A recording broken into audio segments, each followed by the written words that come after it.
Asterisk the morning sun cast long shadows across the marble floors of the 52nd floor, where Robert Hartwell had built his empire one careful decision at a time. At 62, he had learned that success often came with a price, and sometimes that price was loneliness. Robert arrived at his corner office earlier than usual that Tuesday, his silver hair catching the light as he moved through the quiet corridors. The building felt different in these early hours, before the hum of productivity filled every corner. He liked this time, the peace of it, the way his thoughts could settle like dust in still air. As he approached his office door, he noticed something that made him pause. The light was on. His computer screen glowed softly in the dimmed room, and there, sitting in his leather chair with her back to him, was Margaret. Margaret Collins had been cleaning his office for nearly 3 years. A woman in her mid-50s with gentle eyes and calloused hands that spoke of a lifetime of honest work. She always arrived after he left and finished before he returned. In all this time, they had exchanged perhaps a dozen words. Polite nods, brief thank yous, the kind of distant courtesy that passes between people who share space but not stories. Now she sat at his desk, her cleaning uniform a stark contrast to the executive chair, her fingers moving across his keyboard with surprising confidence. Robert felt a flash of anger rise in his chest. The audacity of it. Using his personal computer, invading his private space. He was about to speak, to demand an explanation, when something on the screen caught his eye. Lines of code cascaded down the monitor, but this wasn't just any code. Robert had started his career as a programmer 40 years ago, back when computers filled entire rooms and coding was more art than science. He recognized elegant programming when he saw it. And this was beautiful. The anger in his chest transformed into something else entirely. Curiosity. Wonder. He stepped closer, careful not to make a sound, and watched as Margaret's fingers danced across the keys. She was building something, a program that seemed to organize and optimize data in ways that his company's current systems couldn't manage.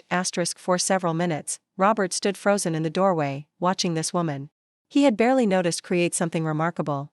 The irony wasn't lost on him. Here he was, a CEO who had built a technology company, being outprogrammed by his cleaning lady. Margaret must have sensed his presence because she suddenly stopped typing. Her shoulders tensed, and slowly, she turned around. When their eyes met, Robert saw something he hadn't expected, not shame or guilt, but a quiet dignity mixed with resignation. Mr. Hartwell, she said softly, her voice carrying a slight tremor. I can explain. Robert walked into his office, closing the door behind him. He didn't go to his desk. Instead, he settled into one of the chairs across from it, the same chairs where important clients usually sat. For the first time in 3 years, he really looked at Margaret Collins. Please, he said, his voice gentler than he intended. Explain. Margaret's hands folded in her lap, and she took a breath that seemed to carry the weight of unspoken stories. I used to be a programmer, she began, her words measured and careful. 25 years with Morrison Systems, until they decided my age was more significant than my experience. Robert felt something tighten in his chest. He had heard similar stories too many times. Talented people cast aside when companies decided that youth was more valuable than wisdom. I've been cleaning offices for 3 years now, Margaret continued, her eyes not meeting his. It pays the bills, and at my age, with the way things are in this industry, well, it seemed like my programming days were over. She gestured toward the computer screen, where her code still glowed like digital poetry.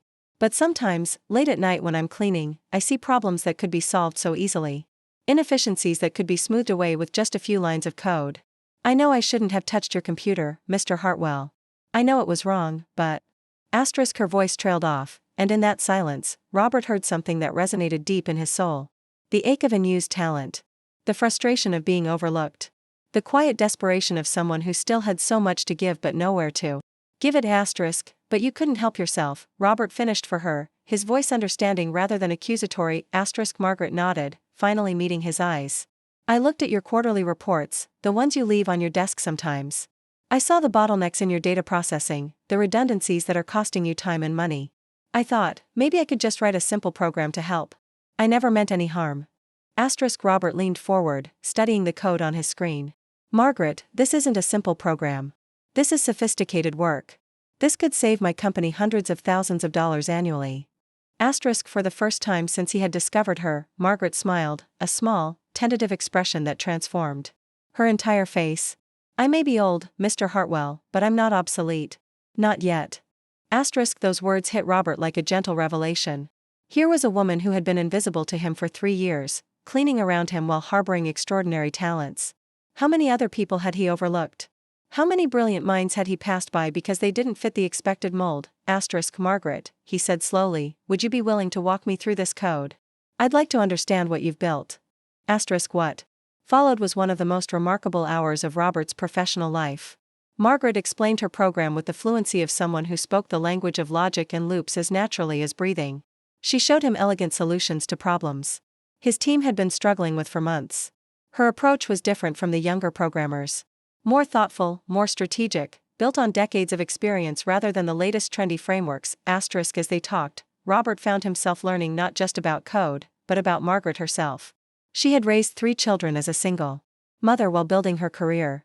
She had learned programming when it was still a man's world, fighting for every opportunity.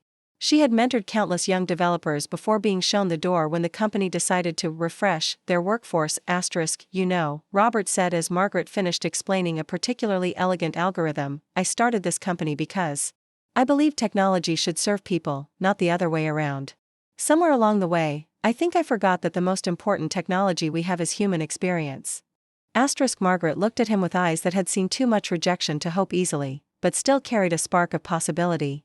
Mr. Hartwell, I don't expect anything from this. I know I overstepped. Margaret, Robert interrupted gently, how would you feel about coming in tomorrow morning? Not to clean, but to meet with my development team. I think they could learn a lot from you. The silence that followed was profound. Robert watched as understanding dawned in Margaret's eyes, followed by something he hadn't seen there before. Hope. Are you offering me a job, Mr. Hartwell? Robert smiled, feeling something lift in his chest that he hadn't realized had been weighing him down. I'm offering you the chance to do what you were meant to do. The cleaning company will have to find someone else. Margaret's eyes filled with tears, but she held his gaze steadily. I'm 57 years old. And I'm 62, Robert replied. Seems to me we're both old enough to know what matters and young enough to do something about it. 3 months later, Robert often worked late, long after the office had emptied.